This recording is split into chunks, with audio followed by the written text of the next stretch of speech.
Fala rapaziada, bem-vindos a mais um vídeo do canal. Eu sou Mustafa e estou trazendo o Papo de Crente número 2 para vocês. Aqui por título nós temos como ter mais intimidade com Deus. Mas antes de eu explicar para vocês como ter mais intimidade com Deus, eu preciso contar a minha experiência de intimidade com Deus. Então, vamos pro vídeo.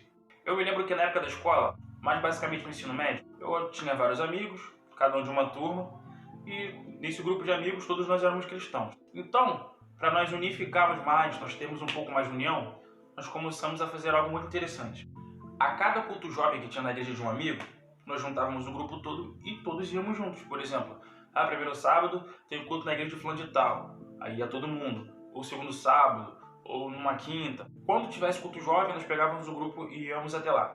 E todo primeiro sábado, nós íamos para a igreja de um amigo nosso de lá, que era o Gessiel, a ele era parrudinho, que ele fazia academia.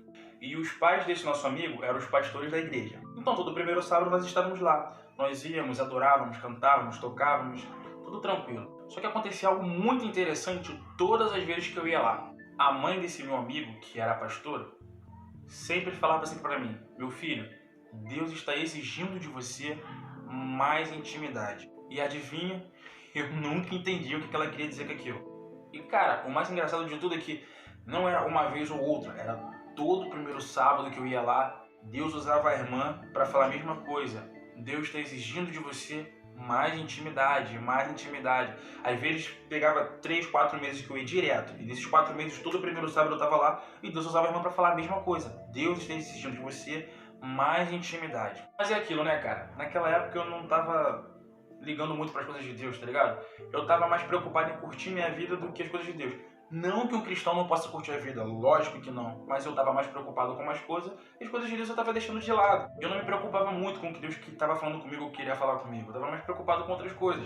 Eu não estava entendendo nada e não entendi naquela época o que Deus estava querendo dizer para mim. A minha igreja, ela é dividida em setores. Setor A, setor B, C, D, E, F, G, enfim, são vários setores. Cada setor há um grupo de igrejas. A minha igreja é do setor A. Eu não sou da matriz, eu sou de uma das filiais do setor A. E o nosso pastor presidente, ele exige que quando há, por exemplo, o setor A, 5 igrejas, se no segundo sábado tem culto jovem nessa filial, os jovens não podem ir para uma saída, eles têm que ir visitar uma das outras filiais. Então, todo primeiro sábado começou a haver saída para uma filial. Então eu fiquei bastante tempo sem ir na igreja desse amigo por conta disso. E acho que eu fiquei papo de 1 ano e meio a 2 anos sem ir lá. E aí o tempo se passou e eu decidi realmente tomar posição perante Deus. Quem quer saber da história, vê o primeiro Papo de Crente que eu postei, que o título é Como Tomar Posição Perante Deus. Eu estava feliz, estava tranquilo e achei que estava tudo resolvido. Só que não, né? Eu me lembro que eu estava no culto de libertação, estava tocando. Aí no finalzinho Deus usou uma irmã lá. Falou: meu filho, ficar de pé. Eu fiquei de pé. Falei: Deus está exigindo de você mais intimidade. Eu falei: não é possível, cara. Eu fiquei: não é possível. Já falou 1, 2, 3 vezes, 4. É porque eu confundi a questão de tomar a posição perante Deus e ter intimidade, que basicamente elas se complementam, mas uma coisa não tem nada a ver com a outra. Eu não vou mentir não, cara. Eu fiquei chateado pra caramba, porque eu ouvi aquilo toda vez, toda vez. Eu só não transpareci que eu tava chateado, porque vai que a irmã ficasse chateada comigo. Só que a irmã que disse pra mim era uma irmã muito usada por Deus. Então eu parei pra pensar assim. Falei: pô, se Deus usou aquele irmão pra falar aquilo pra mim, é porque tem importância. Então eu fui pra casa pensando: Deus quer que você tenha mais intimidade com Deus. O que é intimidade com Deus? Ao chegar em casa eu fui direto pro banheiro e fiquei lá andando pra lá e pra cá, pra lá e pra cá, pra lá e pra cá, pensando: mais intimidade, tá? Mais intimidade. O que é mais intimidade? O que Deus está exigindo de mim? Porque para Deus ter dito é porque é algo que eu preciso melhorar, é algo importante. Eu parei pra pensar: vamos lá. Eu tenho um amigo muito íntimo meu, que é o JZ, que é até um filho espiritual meu. E um amigo muito amigo meu. Tem certas coisas que eu conto pra ele que eu não tenho coragem de contar pra outras pessoas, porque eu tenho intimidade. Então eu comecei a entender um pouco mais sobre o que Deus queria de mim. Queria que eu me abrisse mais, contasse mais pra Ele. Não tem aquele hino que diz: entre no quarto e feche a porta, chegou a hora de falar com Deus. Quando você dá uma festa na sua casa, quantas pessoas têm acesso ao seu quarto? Basicamente, nenhuma. porque é um lugar íntimo, é um lugar guardado, não é um lugar para qualquer pessoa entrar. E é exatamente este oculto, este quarto, que Deus quer que você permita dele entrar. Deus não vai chegar de sol e falar, deixa eu entrar. Ele não vai fazer isso, ele quer que você convide ele para entrar. Então, eu comecei a colocar em prática naquela mesma noite. E é o que eu vou ensinar para vocês agora. Primeiro de tudo, como falar. Logicamente, nós sabemos que um cristão precisa ter uma vida de oração.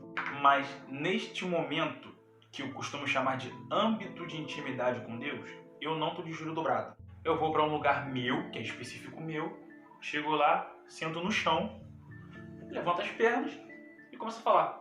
Oi, pai, sou eu de novo.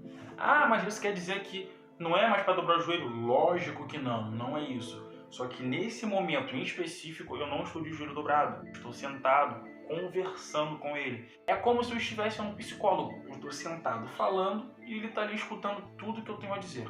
Em Mateus capítulo 6, versículo 7, diz assim: E orando não useis vãs repetições, como os gentios, que pensam que, por muito falarem, serão ouvidos.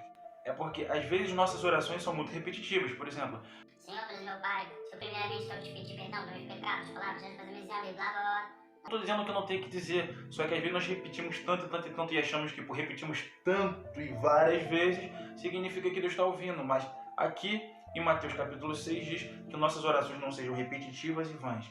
Então, quando eu estou no meu âmbito de intimidade, que eu estou sentado, como se eu estivesse numa conversa, eu me sinto mais confortável em conversar, em falar, em expor todas as coisas que eu tenho sentido.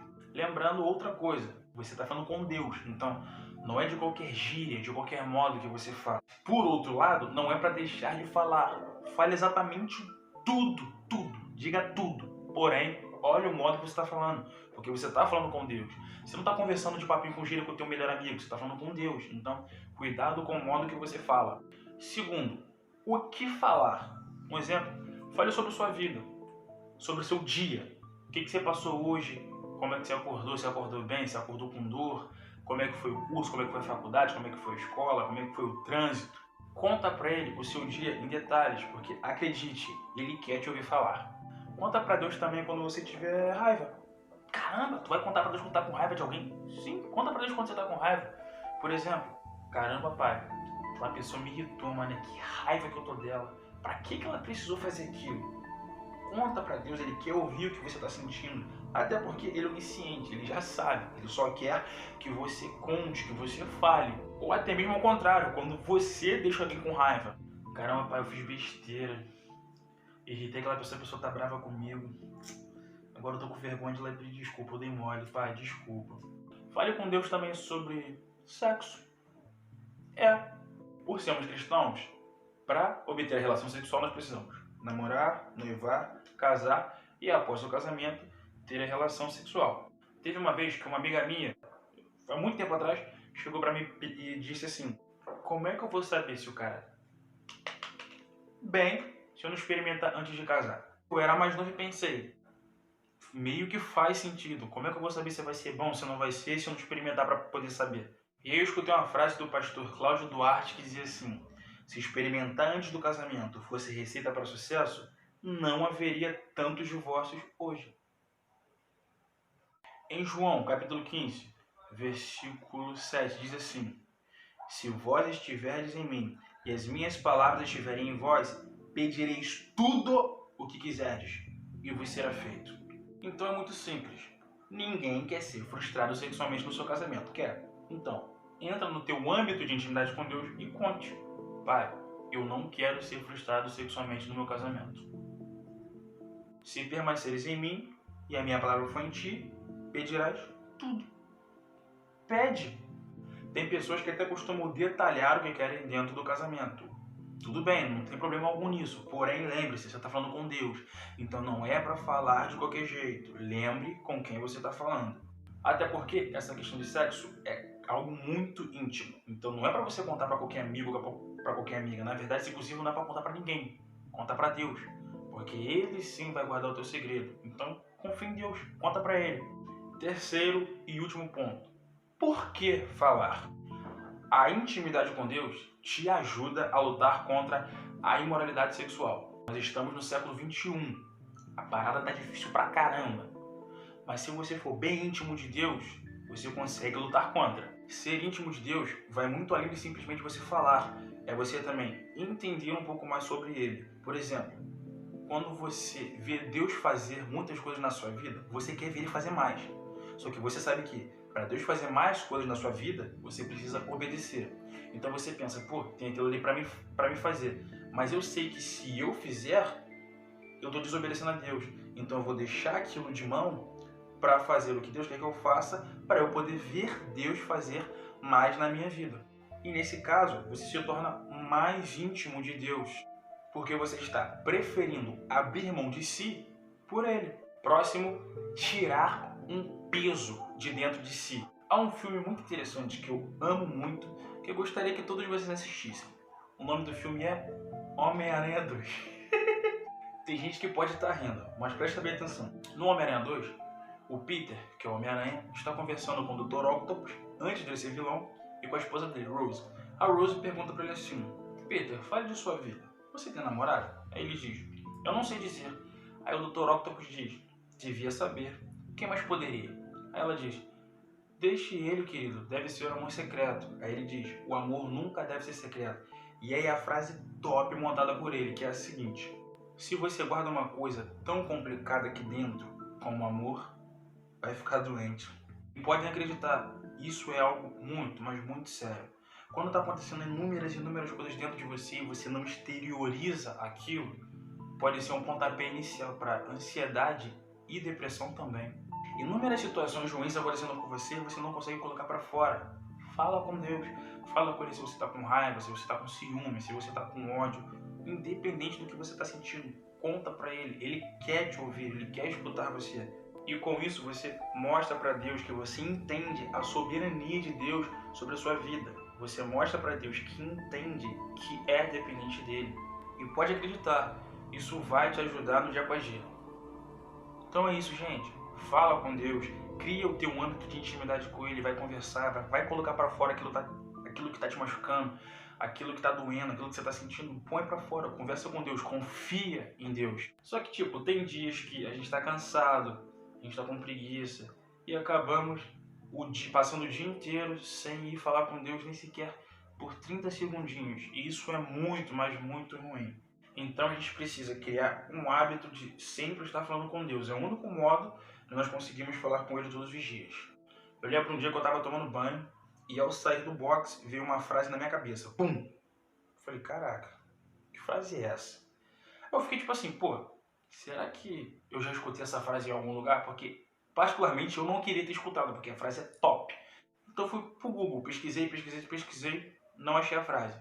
Então a frase é minha, papai do céu que me deu, tá ligado? Quando eu tava saindo do box, vi a frase... A frase é minha, não quero saber. E a frase é assim, tudo aquilo que é difícil, quando virar hábito, torna-se fácil.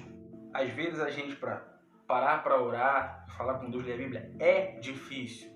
Às vezes a gente tá com preguiça, tá com sono e essas coisas acabam atrapalhando. Então nós precisamos criar um hábito para poder fazer essas coisas.